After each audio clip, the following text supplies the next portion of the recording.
Hello guys, travel video part 3യിലേക്ക് എല്ലാവർക്കും സ്വാഗതം. അങ്ങനെ ഊട്ടിയിൽ നിന്ന് കോയമ്പത്തൂരിലേക്ക് എത്തി. കോയമ്പത്തൂരിൽ വന്നതിന് കാരണം ഇവിടുത്തെ പ്രശസ്തമായ ആദിയോഗിയിലെ ശിവവിഗ്രഹം കാണാനാണ്. അവിടെയൊക്കെ കണ്ട് കുറച്ച് ഫോട്ടോസും വീഡിയോസും എടുത്ത് നേരെ അവിടുന്ന് കാന്തല്ലൂരിലേക്ക് പോകാൻ തിരിച്ചു. 6 മണി കഴിഞ്ഞാൽ ചെക്ക് പോസ്റ്റ് കടത്തിവിടില്ല, അതുകൊണ്ട് നേരത്തെ ഇറങ്ങി. നമ്മൾ പോയത് ഉടുമലപ്പേട്ട് വഴിയാണ്.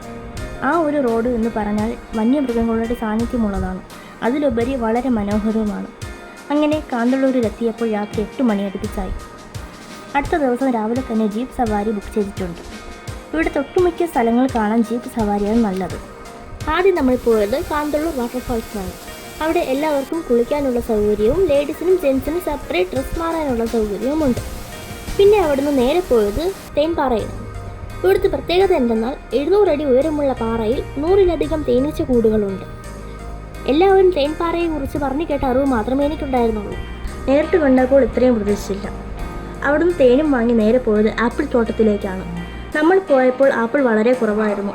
ആപ്പിൾ സീസൺ വരുന്നത് ജൂലൈ ഓഗസ്റ്റ് മാസങ്ങളിലാണ്. അടുത്ത നമ്മൾ പോയത് ബ്രഹ്മരം വ്യൂ പോയിന്റിലാണ്. അവിടെ പുൽത്തൈല തോട്ടവും ഏറുമാടവും എല്ലാം ഉണ്ട്. ഇവിടുത്തെ പ്രത്യേകത മറ്റു സ്ഥലങ്ങൾ പോലെയല്ല, നല്ല ശാന്തമായ അന്തരീക്ഷമാണ്. ഇവിടെ നിന്നാൽ ചുറ്റുമുള്ള മലനിരകളും താഴ്വാരങ്ങളും 360 ഡിഗ്രി പാനോമിക് കാഴ്ചകൾ കാണാം.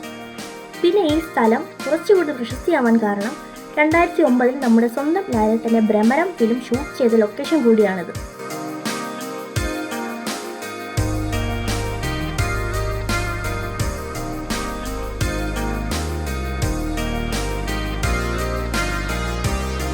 അതെല്ലാം കഴിഞ്ഞ് പിന്നെ പോയത് ശർക്കര ഫാക്ടറിയിലാണ്.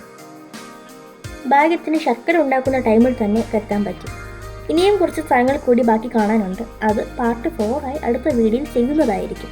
വീഡിയോ ഇഷ്ടപ്പെട്ടാൽ ചാനൽ സബ്സ്ക്രൈബ് ചെയ്യുക, കമൻറ്റ്, ലൈക്ക്, ഷെയർ എന്നിവ ചെയ്യാൻ മറക്കല്ലേ.